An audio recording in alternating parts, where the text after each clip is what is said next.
आज हम पहले शमूएल की पुस्तक में 5वें और 6ठे अध्याय का अध्ययन करेंगे। पहले हम 5वां अध्याय पढ़ेंगे और फिर 6ठा अध्याय पढ़ेंगे। पलिश्तियों ने परमेश्वर का संदूक एबनेजेर से उठाकर अशदोद में पहुंचा दिया।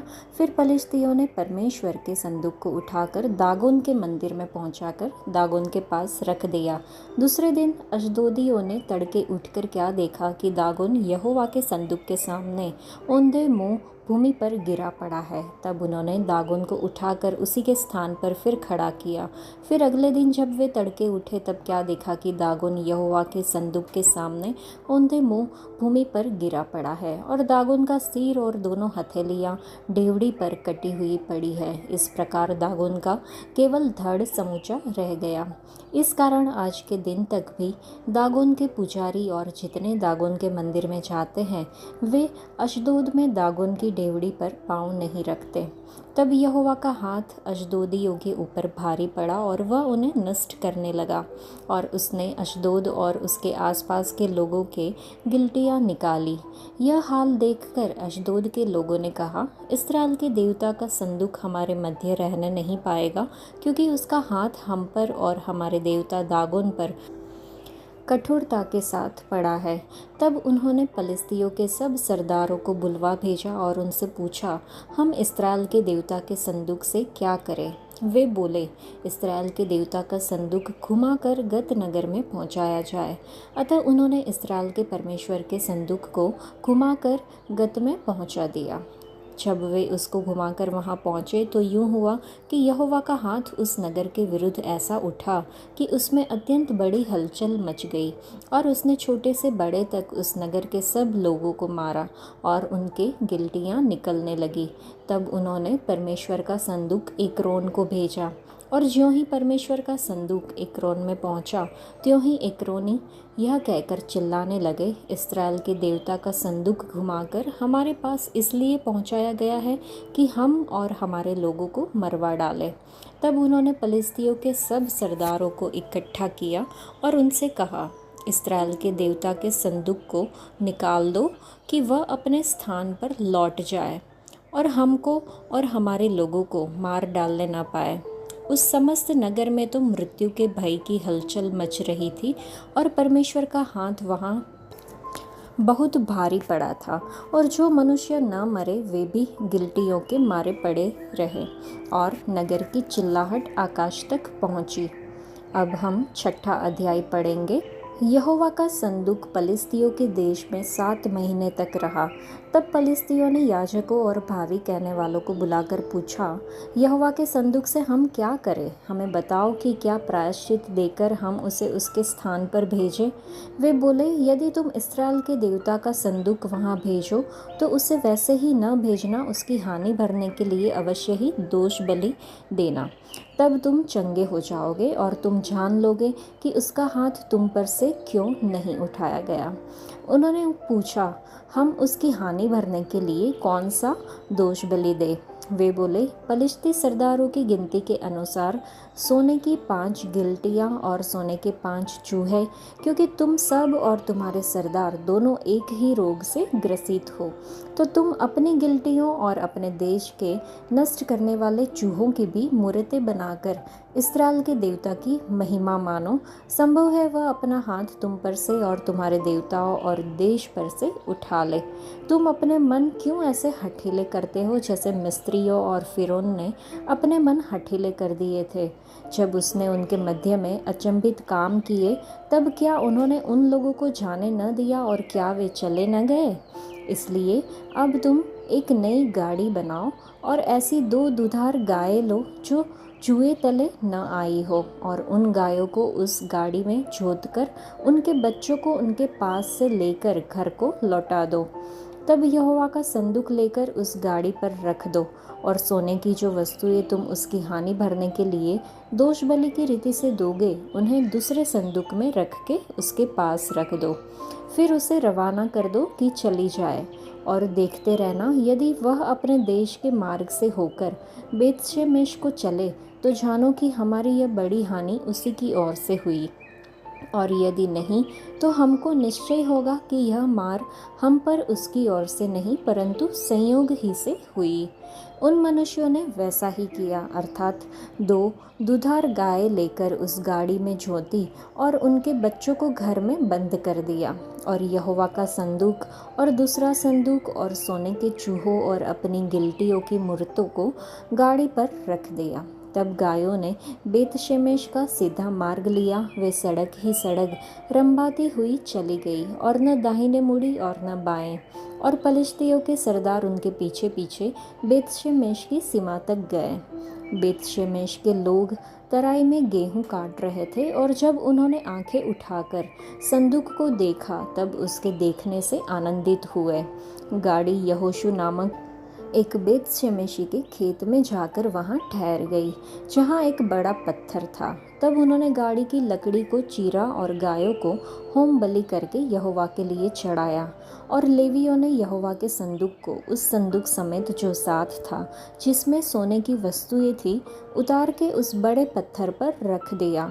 और बेतशेमेश के लोगों ने उसी दिन यहोवा के लिए होम बलि और मेल बलि चढ़ाए। यह देखकर पलिश्तियों के 5 सरदार उसी दिन एक्रोन को लौट गए। सोने की गिलटियां जो पलिश्तियों ने यहोवा की हानि भरने के लिए दोष बलि करके दे दी थी, उनमें से एक तो अशदोद की ओर से, एक अज्जा, एक अश्कलोन, एक गत और एक एक्रोन की ओर से दी गई थी। और वह सोने के चूहे, क्या शहर पनाह वाले नगर, क्या बिना शहर पनाह के गांव, वरन जिस बड़े पत्थर पर यहोवा का संदूक रखा गया था, वहां पलिश्तियों के 5 सरदारों के अधिकार तक की सब बस्तियों की गिनती के अनुसार दिए गए। वह पत्थर आज तक बेतशेमेशी यहोशू के खेत में है। फिर इस कारण से कि बेतशेमेश के लोगों ने यहोवा के संदूक के भीतर झांका था, उसमें उनमें 70 मनुष्य और फिर 50,000 मनुष्य मार डाले। और वहाँ के लोगों ने इसलिए विलाप किया कि यहोवा ने लोगों का बड़ा ही संहार किया था। तब बेतशेमेश के लोग कहने लगे, इस पवित्र परमेश्वर यहोवा के सामने कौन खड़ा रह सकता है, और वह हमारे पास से किसके पास चला जाए। तब उन्होंने किर्यत्यारीम के निवासियों के पास यूं कहने को दूत भेजे, पलिश्तियों ने यहोवा का संदूक लौटा दिया है, इसलिए तुम आकर उसे अपने यहाँ ले जाओ। 5वें अध्याय में हमने देखा कि इस्राएल के सभी लोग शोक में थे, क्योंकि परमेश्वर का संदूक जो सृष्टिकर्ता के साथ उनकी वाचा का प्रतीक था, पलिश्तियों द्वारा कब्जा कर लिया गया था। पलिश्तियों ने अपनी बहुमूल्य लूट अपने देवता दागोन की छवि के सामने रखी, परंतु शीघ्र ही वे दागोन को संदूक के सामने टूटा हुआ और उसके लोगों को बीमारी और भय से पीड़ित देखेंगे। मानवीय साधनों की सहायता के बिना परमेश्वर राष्ट्रों के सामने अपनी शक्ति, पराक्रम और महिमा प्रकट करेंगे। परमेश्वर आकाश और पृथ्वी के रचयिता को अपना सम्मान और महिमा बनाए रखने के लिए किसी की सहायता की आवश्यकता नहीं है। उन्हें अपना अस्तित्व सुनिश्चित करने के लिए हमें सफल करने की भी आवश्यकता नहीं है। परमेश्वर अपनी दया और अपने प्रेम में हमें हमारे पापों से बचाने हमारे पास आना चुनते हैं और प्रचुर जीवन में हमें अपनी ओर आकर्षित करते हैं। पलिश्ती इस्राएल के सबसे बड़े शत्रुओं में से एक थे। वे समुद्र के किनारे रहने वाले लोग थे और उनके देवताओं में से एक मछली का देवता दागोन था। वह सचमुच एक छल पुरुष जैसा दिखता है। उनका प्रतीक चिन्ह मछली था। एक ऐसे जानवर की आराधना करने की कल्पना करें जो केवल पानी में ही रह सकता है। इसमें दुख की बात यह है कि रोमन साम्राज्य ने यहूदियों को अपमानित करने के लिए ही इज़राइल की भूमि को पलिश्तियों का यूनानी नाम दिया था। यह एक घृणित कृत्य है जो आज इतना भ्रमित करने वाला हो गया है कि इज़राइल से नफरत करने वाले शोषण करने के लिए इसका भरपूर फ़ायदा उठाते हैं। किसी तरह इन फिलिस्तीनियों ने अपनी मछलियाँ छोड़ दी और आज के फिलिस्तीन में सब कोई मुसलमान बन गए।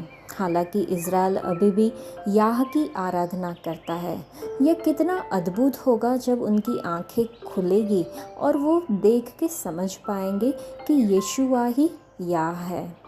हालांकि लोग आज भी मछली के पीछे भागते हैं। दुनिया में मछली पुनर्जन्म, प्रजनन क्षमता, भाग्य, स्वास्थ्य, स्थिरता और संतुलन का प्रतीक है।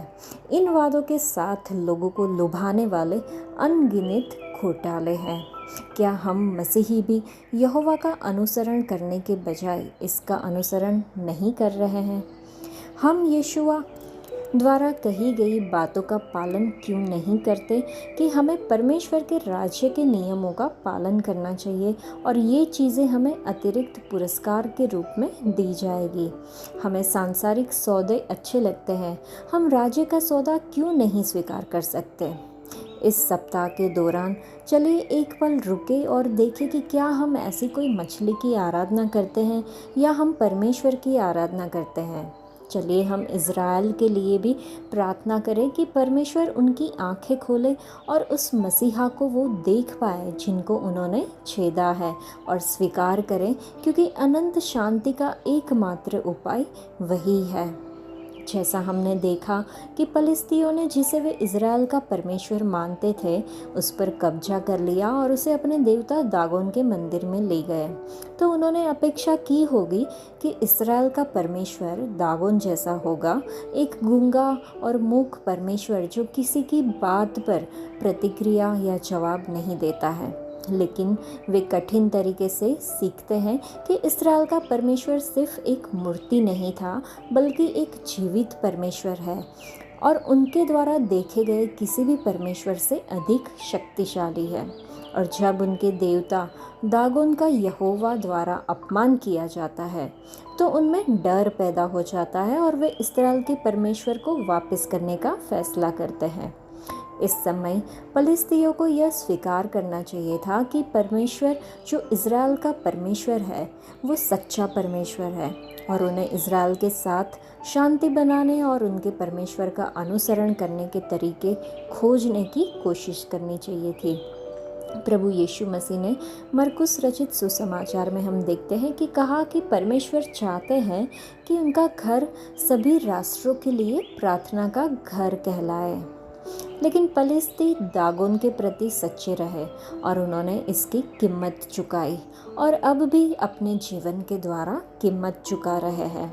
परमेश्वर मनुष्य के प्रति अपने प्रेम में खोए हुए लोगों को अपने बेटे के बारे में बताने के लिए हर विकल्प का उपयोग करेंगे।